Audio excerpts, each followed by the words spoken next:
Tara, samahan mo ako magluto nitong masarap at creamy na pork steak. Papakita ko sa iyo kung paano ito lutuin, pati na rin ang mga ingredients. Umpisahan na natin.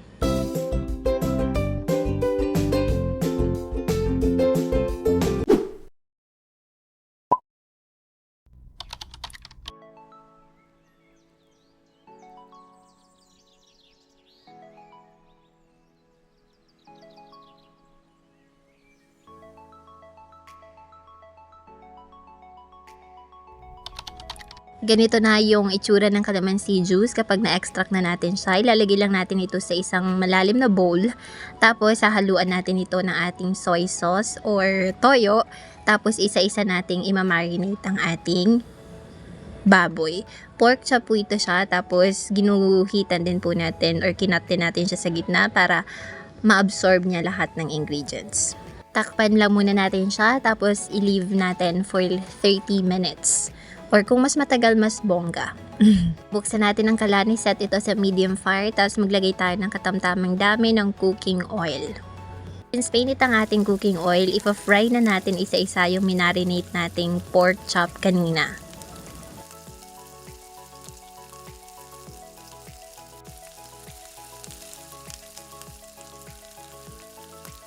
Baliktarin na natin siya since golden brown na siya.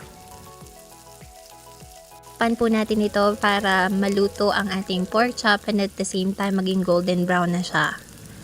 As you can see, hindi pa siya golden brown pero pag flinip natin siya, medyo golden brown na siya. So itong pangalawang flinip ko, pwede na yan, pati itong pangalawa at pati na rin yung iba pa. Ngayon kung hindi ka kontento sa kanyang klase ng brown at gusto mo pang gawing mas golden brown pa, it's okay naman, pwede mo pang lutuin yan. Ngayon, ang ginawa natin dito ay sinakpan po ulit natin ito para lutuin yung kabilang side. Okay na tong pagkakaluto natin. So, igilid lang natin yung mga pork tapos isutay na natin ang bawang. Konting bawang lang muna or kalahating bawang lang muna ilalagay natin. Tapos, ganun din sa sibuyas. Kalahati lang din muna or kaunting portion lang muna. Haluin natin ng very, very light. Muna para ilagay natin ang ating butter. Siyempre, tutunawin natin yung butter natin para creamy siya. Kumapit na rin yung creaminess niya sa pork. Yan, pwede na rin nating baliktarin yung pork natin para maiwasan yung pagkasunog nito. At this point, pwede na po natin ilagay ang ating mushroom. As you can see, generous yung amount ng mushroom natin. The more, the better, ika nga. Tapos, tatakpan lang po natin ito para maluto yung mga nilagay nating ingredients so far. Tapos, pwede na nating ilagay itong ating pork broth cube para extra yummy and flavorful itong ating pork chop recipe. Tapos, mekos-mekos lang natin.